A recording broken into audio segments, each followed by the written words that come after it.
Otrā stacija. Jēzus tiek nodots un sagūstīts.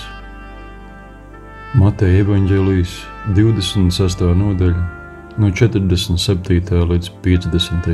pantam.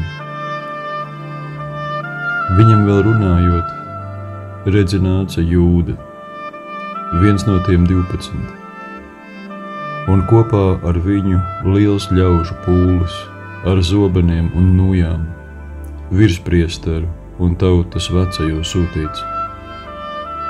Bet viņa nodevējs bija norunājis ar tiem zīmi. Viņš sacīja, kuru es noskūpstīšu, tas ir viņš, ņemiet viņu ciet.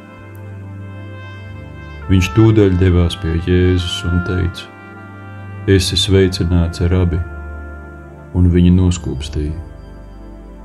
Jēzus viņam sacīja, draugs, kādēļ tu esi šeit?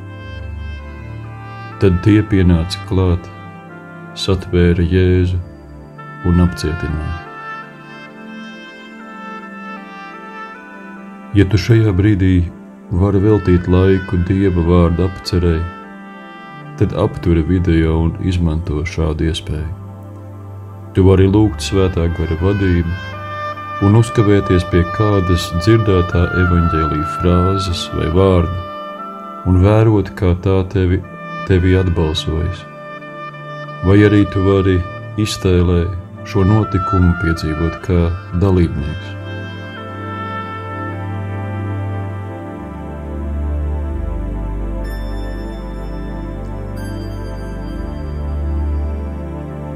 Arī Jūda ir daļa no evaņģēlija.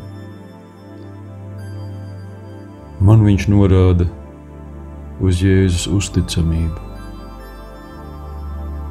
Reiz Jēzus viņu bija izraudzījis. Jūdam gāja visādi. Viņa sekošanas motīvi bija jaukti.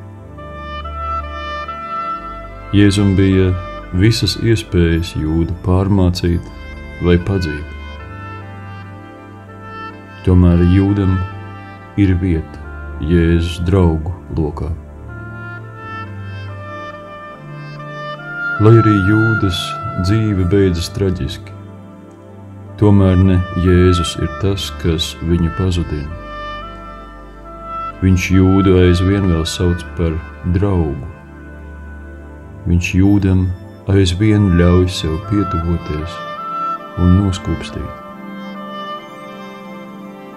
Esmu domājis, kā Jēzus lūpās toreiz skanēja šis vārds draugs. Šodien esmu drošs, ka patiesi. Neskatoties uz to, ko Jūda aiz sevis bija atvedis, Jēzus viņam joprojām bija gatavs būt draugs, un Jūdam aizvien bija iespēja būt Jēzus draugam. Iespējams, ka Jēzus to pat īpaši uzsvēra, jo zināja, ka Jūdas sirdsapziņa viņu nesaudzīgi apsūdzēs. Tādā brīdī ir svarīgi atcerēties, ka es vienalga esmu Jēzus draugs, jo tad man joprojām ir cerība. Tad man priekšā ir ne tikai cilpa, bet arī atgriešanās ceļš. Ir labi atcerēties, ka Dievs no savas puses draudzībai ar mums ir uzticamāks nekā mēs to jebkad spēsim no mūsu puses.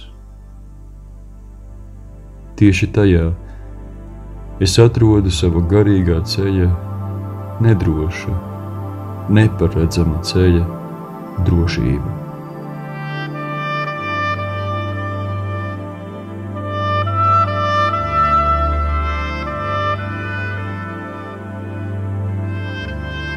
Vai klausoties evaņģēliju, vērojot Zīgera Kodera gleznu, dzirdot apceri, tu pamanīji sevī kādu iekšēju dzīvību dodošu kustību? Ja jā, tad atgriezies pie tās. Pastāsti par to Dievam un ļauj viņiem runāt uz tevi. Runājiet, kā draugs ar draugu. Ja vēlies noslēdz sakot, mūsu Tēvs lūgšanu.